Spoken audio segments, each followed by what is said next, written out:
Hello అండి, ఈరోజు అలసందలు ఉల్లగడ్డ కుర్మా చేస్తున్నాను. దీనికి కావాల్సిన ఇంగ్రీడియంట్స్ చూడండి.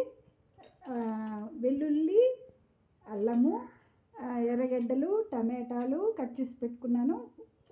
ఉర్లగడ్డ పొటాటో అన్నమాట, కొత్తిమీర, తర్వాత కొద్దిగా ఒక నిమ్మకాయ సైజులో చింతపండు అన్నమాట. దీన్ని మన వెస్ట్ గోదావరి సైడు బెబ్బర్లు అంటారు. తర్వాత పసుపు, ఆవాలు, జీలకర్ర.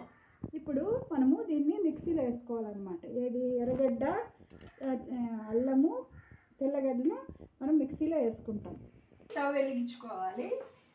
పాన్లో ఒక 200 గ్రాముల ఆయిల్ వేసుకోవాలి. ఆయిల్ వేసుకున్న తర్వాత కొద్దిగా ఆయిల్ కాగిన తర్వాత ఆవాలు, జీలకర్ర వేసుకోవాలి. తర్వాత